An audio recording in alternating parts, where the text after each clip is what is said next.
Tonight, if you hear something outside your window, you probably won't panic. You might pause. You might look at the curtain. Maybe you tell yourself it was just the wind. Because deep down, you know there is a wall between you and whatever made that sound. But 45,000 years ago, there was no wall.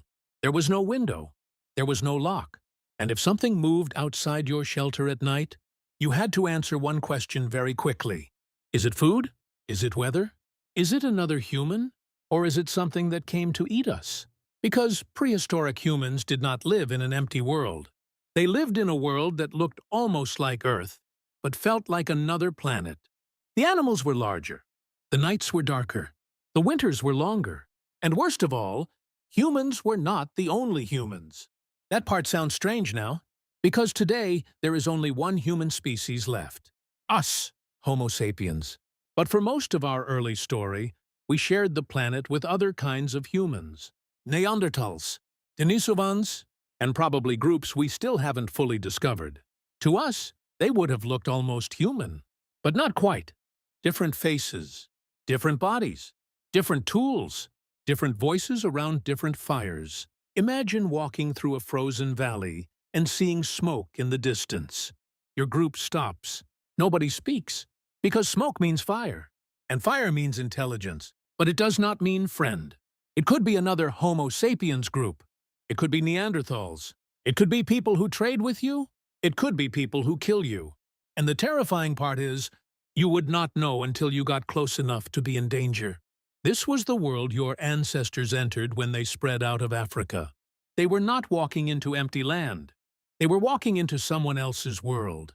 A world already filled with tracks, bones, caves, hunting routes, and old fires. And on that landscape, humans were not kings. They were small animals with sharp rocks. Think about that. A mammoth could weigh several tons.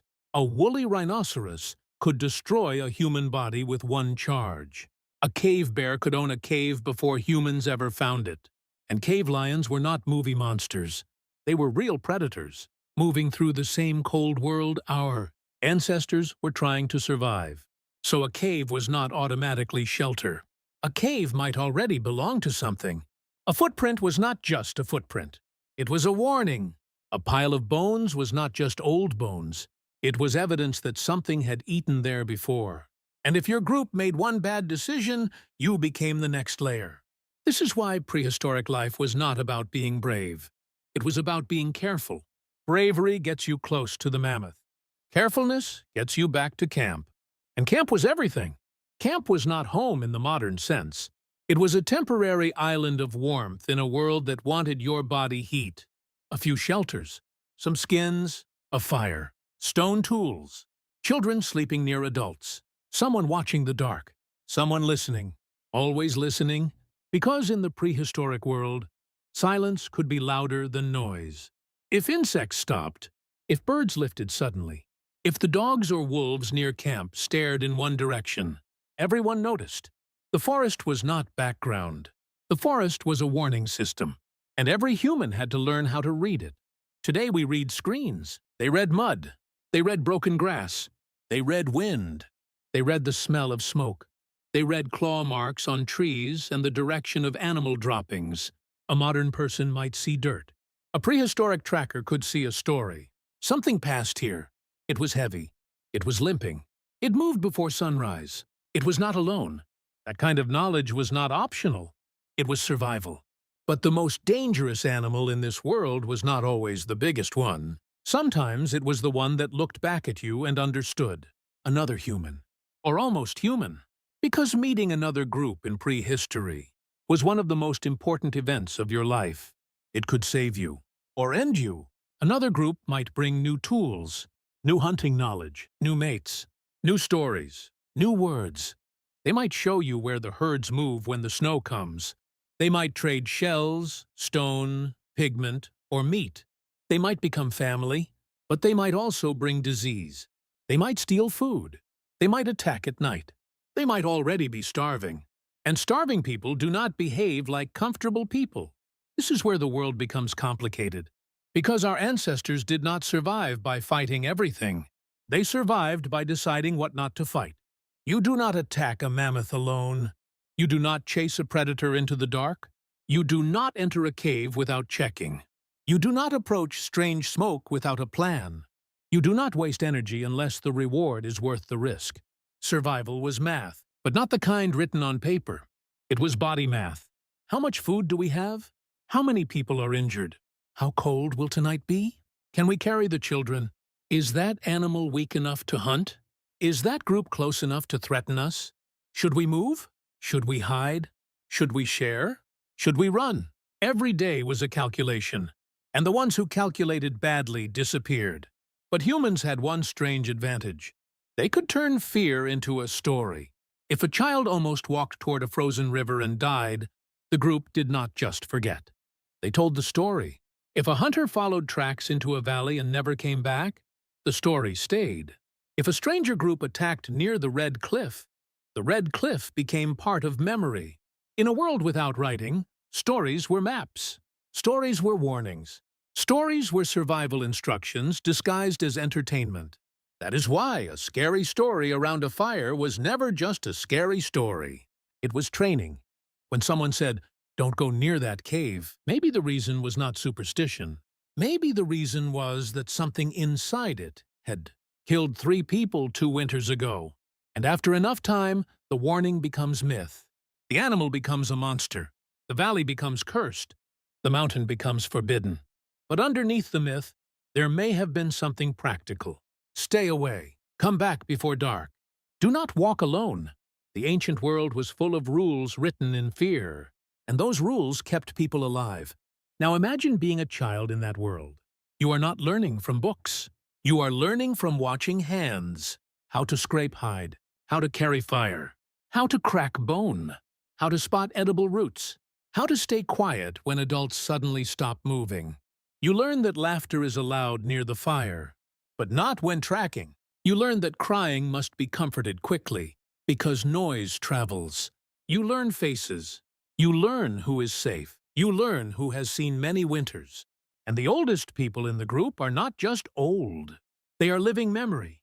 They know where the water was during the dry year. They know which cave floods. They know what happened the last time strange humans came from the north. They know which animal looks slow but charges fast. Losing them was not like losing one person. It was like losing a library. This is one reason prehistoric groups cared for people who could no longer hunt, because knowledge had value. A weak body could still carry a map inside it. An injured person could still know how to make a tool. An elder could still remember a winter nobody else survived. And that may be one of the oldest truths about being human. We did not become human when we became strong. We became human when the group decided that the weak still mattered. But the world kept testing that decision. Winter tested it. Hunger tested it. Predators tested it. Other humans tested it. Imagine the cold coming early. The herd moves away before your group is ready. The river freezes. The children are hungry. Someone has a bad leg. The firewood is wet. And then, one morning, you find footprints near the camp. Not animal footprints. Human footprints. Wide, heavy, fresh. They came close while everyone slept. They stood near the edge of the firelight. And then they left. Nobody knows why. Maybe they were curious. Maybe they were afraid. Maybe they were counting how many of you there were. For the rest of the day, nobody relaxes. Because the most frightening thing in the prehistoric world was not always an attack. Sometimes it was evidence that something intelligent had noticed you. That is the feeling this story needs. Not dinosaurs, not fantasy. Something more uncomfortable. A world where humans were new. A world where the dark had eyes. A world where another kind of human might be watching from the tree line. And here is the strangest part. They did not all vanish completely. Not really. Some of them are still inside us. Tiny pieces of ancient DNA passed through thousands of generations. The people our ancestors feared, fought, avoided, loved, or joined did not fully disappear. Parts of them stayed. In blood, in skin, in immune systems, in the invisible code inside modern bodies. So when you look in the mirror, you are not looking at one clean story.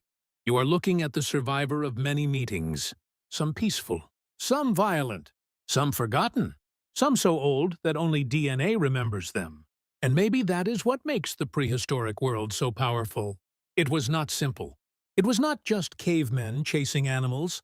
It was a planet of almost humans, giant beasts moving ice, dying fires, and small groups trying to stay alive long enough to become us. Tonight, when you lock your door, you are doing something ancient. You are creating a boundary. Inside is the group. Outside is the unknown. The only difference is that your boundary is made of wood, metal, glass, and light. Theirs was made of fire, bodies, memory, and someone staying awake a little longer than everyone else. Listening. Because for most of human history, survival was not guaranteed by strength. It was guaranteed by attention, by cooperation, by fear used correctly, by stories remembered at the right time, and by the simple miracle of waking up in the morning and realizing the fire had lasted through the night. We inherited that miracle, but we forgot the fear that made it possible.